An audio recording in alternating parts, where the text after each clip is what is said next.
अलंकरोति अलंकारः सर्वेषां मंगलम भवतु।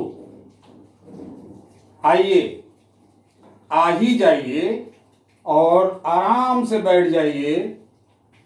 कल के पाठ को हम आज आगे बढ़ा रहे हैं। कल हमने कहा था कि अनुप्रास अलंकार के बाद हम लोग चर्चा करेंगे यमक अलंकार की।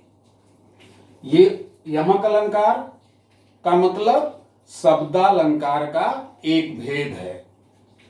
यमक अलंकार कहते किसको हैं? तो जब किसी काव्य में एक ही शब्द एक से अधिक बार आए और दोनों के अर्थ अलग अलग हो, शब्द वह पुनि पुनि परै अर्थ भिन्न ही भिन्न।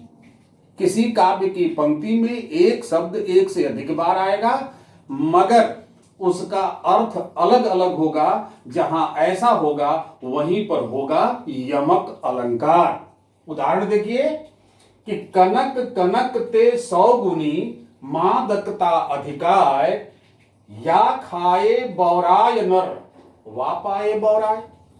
अब ध्यान दीजिए तो बात समझ में आए कि आप देखिए कनक और इसी की आवृत्ति यहां भी हो गई कनक, 2 बार आया मगर इस कनक का अर्थ है धतूरा और इस कनक का अर्थ है सोना।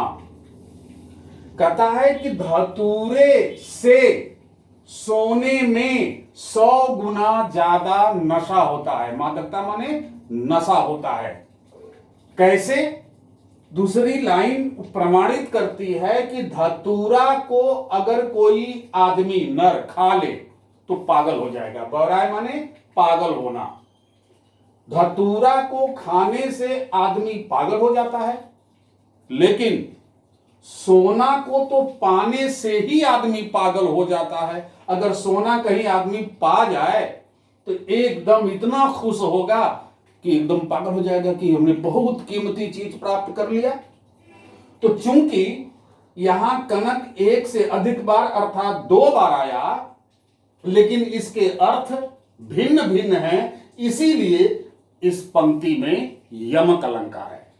दूसरा वाला उदाहरण देखिए कि जेते तुम तारे तेते नभ में न तारे हैं। आप ध्यान दीजिए, तारे एक बार यहां प्रयोग किया गया और तारे जस का तस वही शब्द, लेकिन इसका अर्थ कुछ और है, इसका अर्थ कुछ और है। इसका क्या अर्थ है? पहले वाला जो तारे है इसका अर्थ है उद्धार करना, अर्थात भक्त भगवान से कह रहा है कि जेते तुम तारे, अब तक तुमने जितने का उद्धार कर दिया। जेते माने जितने का उद्धार कर दिया। तेते नभ में न तारे हैं। तेते माने उतने, नभ माने इस आसमान में नक्षत्रगण। इस तारे का अर्थ हो जाएगा नक्षत्रगण। जो आसमान में आप तारे देखते हैं उसको क्या कहते हैं? नक्षत्रगण। तो ये तारे का अर्थ है नक्षत्रगण और इसका अर्थ है उद्धार करना। शब्द वही है लेकिन अर्थ अलग अलग है, इसलिए इस पंक्ति में भी कौन सा अलंकार है? यमक अलंकार है।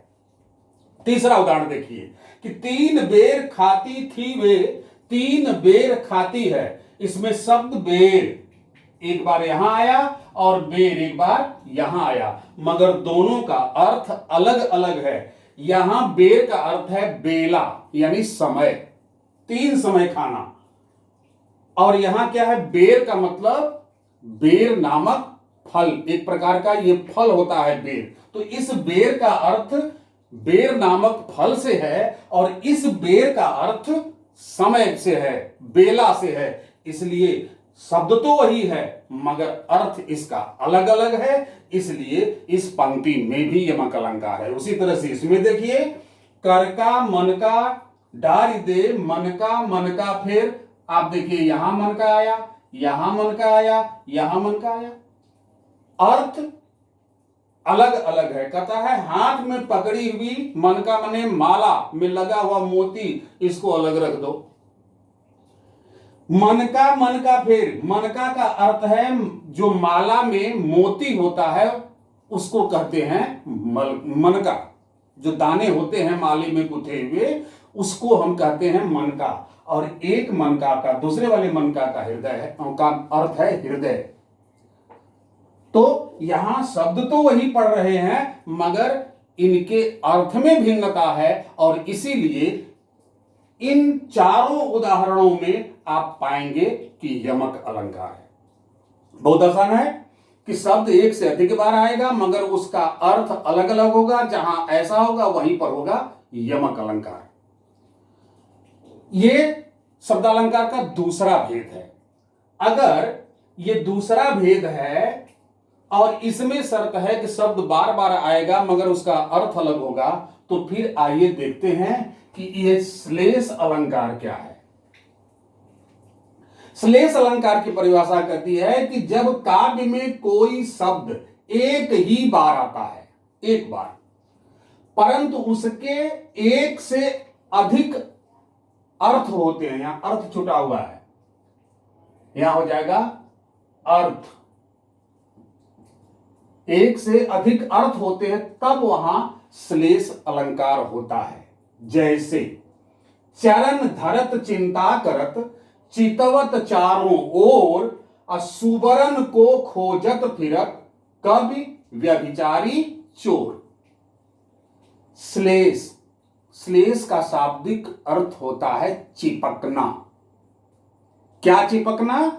तो शब्द में अर्थ, ध्यान दीजिए, यहां कवि का जिक्र है, व्यभिचारी का जिक्र है, चोर का जिक्र है, और ऊपर चरण धरत चिंता करत, ये सब के सब घर से जब बाहर निकल रहे हैं तो उनको चिंता है, और चिंता के कारण चारों ओर देख रहे हैं। कौन? कवि भी, व्यभिचारी भी और चोर भी। खोजत फिरत अर्थात एक शब्द बच रहा है यहां पर, सुबरन, सुबरन बचा, यानी यही वो शब्द है जो एक ही बार इस पंक्ति में आया है मगर इसी में चिपका हुआ है अर्थ। जहां ऐसा होता है वहीं होता है श्लेष अलंकार। याद रखना, श्लेष का मतलब चिपकना होता है, चिपकना, मिलना। अब देखिए, ये जो सुबरन नामक शब्द इसमें प्रयोग किया है कवि ने, तो कवि के अर्थ में सुबरन का मतलब होता है क्या? सुंदर वाण। कविता को बनने के लिए क्या चाहिए? सुंदर वाण। ये कवि के लिए इस सुबरन का अर्थ क्या हो गया? सुंदर वाण। और व्यभिचारी, जो चरित्रहीन व्यक्ति है, उसके लिए इस सुबरन का अर्थ होगा रूप रंग। क्या अर्थ हो जाएगा? रूप रंग, माने उसे किसी रूपवती नारी की खोज है। और चोर के लिए इस सुबरन में अर्थ है स्वर्ण या सोना। तो चूंकि प्रयोग सुबरन नामक शब्द को एक बार किया गया मगर इसमें कवि के लिए इसका अलग अर्थ है, व्यभिचारी के लिए इसका अलग अर्थ है और चोर के लिए इसका अलग अर्थ है, इसीलिए इस पंक्ति में है श्लेष अलंकार। दूसरा वाला उदाहरण देखिए कि मंगन को देख पट देत बार बार है। तो इसमें एक शब्द का प्रयोग है पट का, इसी में इसका अर्थ चिपका हुआ है।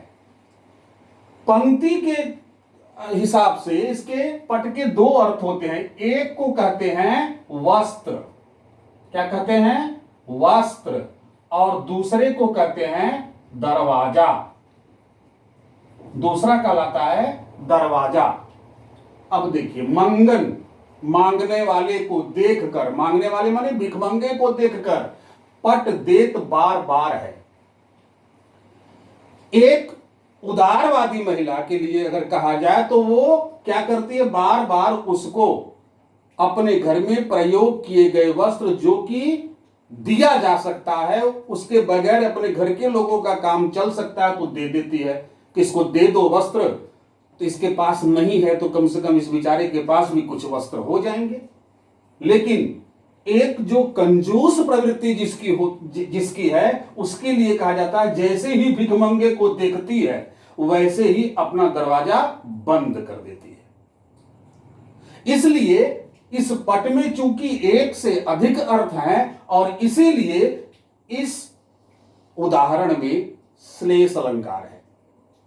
अब यहां देखिए तीसरे वाले को देखिए, जो रहीम गति दीप की कुल कपूत गति सोय, बारे उजियारे करे अब बढ़े अंधेरो होय। समझिए, रहीमदास कहते हैं कि जो स्थिति दीपक की है कमोवेश वैसी ही स्थिति होती है किसकी? कुल के कपूत की, कुपुत्र की, सुपुत्र की नहीं, कुपुत्र की।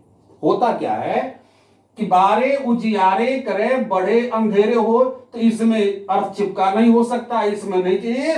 इसमें एक शब्द आपको मिलेगा बारे और यहां मिलेगा बढ़े। इन्हीं दोनों शब्दों एक बार प्रयोग किया गया बारे का, एक ही बार प्रयोग किया गया है बढ़े का।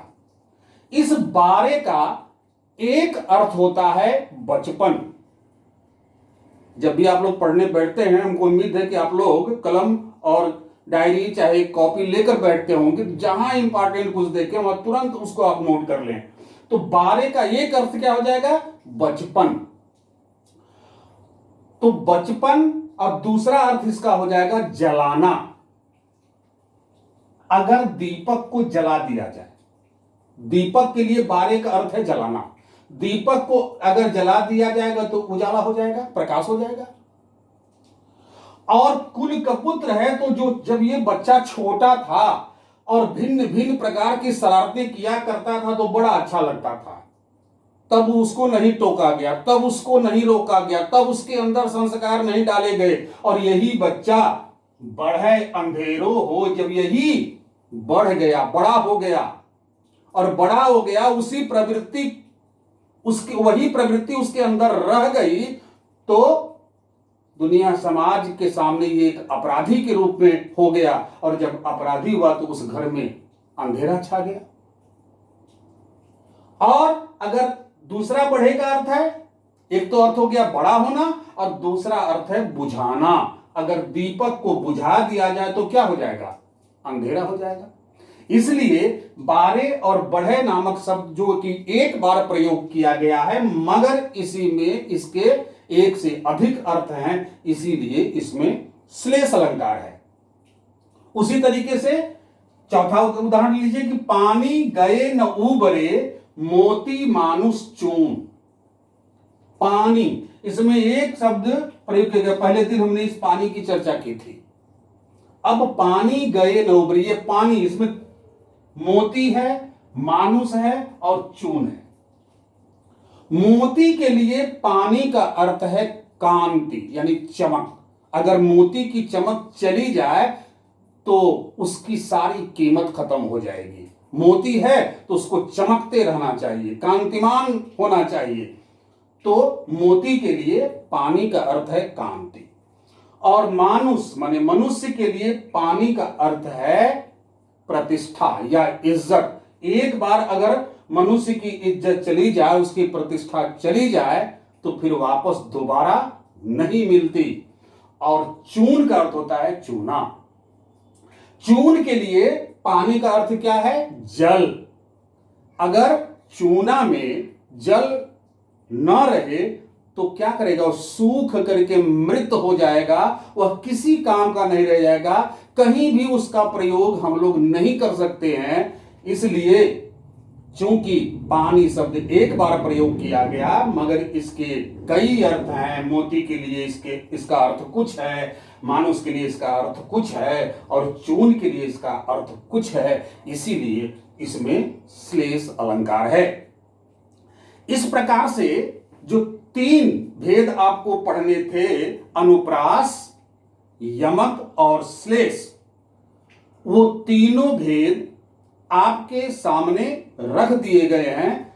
और ठीक प्रकार से आप उसका अध्ययन करते हुए और जितने उदाहरण दिए गए हैं उसके अतिरिक्त कम से कम 5-5 उदाहरण खोज करके आप लिखिए।